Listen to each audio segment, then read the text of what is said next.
about Russia. It's not about the Ukraine. The real war is between free people and globalists. When they are removed and their puppets removed, the majority of these disasters will stop. As long as they remain in power, the crisis events will only accelerate and increase in frequency until they find something that works.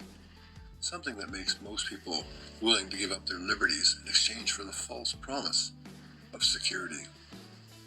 Today, the war tensions with Russia are now about to overflow, and I suspect it's only a matter of time before China also begins operations against Taiwan. But there is a much bigger threat on the horizon.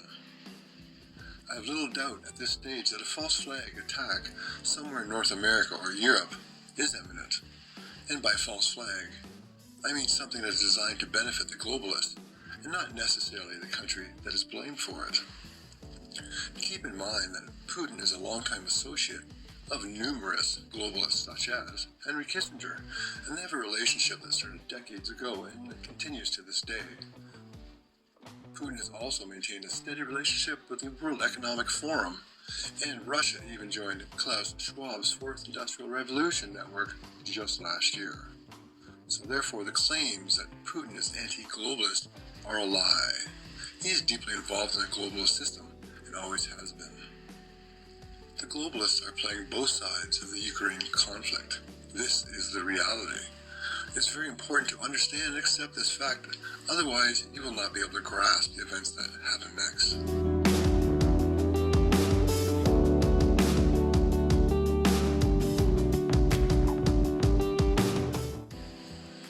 As Putin has recently threatened Western governments with replies, the likes of which have never been seen before, if they try to interfere with Ukraine. The problem is that many in the mainstream and alternative media automatically assume this is the threat of nuclear war.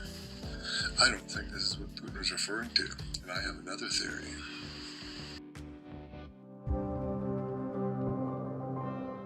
You see, the globalists are unlikely to spend the past several decades building up one of the most complex technocratic control grids in history that tracks and dominates the public, only to then annihilate it in the blink of an eye with a nuclear exchange.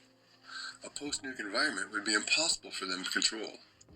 What is more likely, and has been in my view for the past year, is that a massive cyber attack will target the functionality of the internet, and it could happen relatively soon.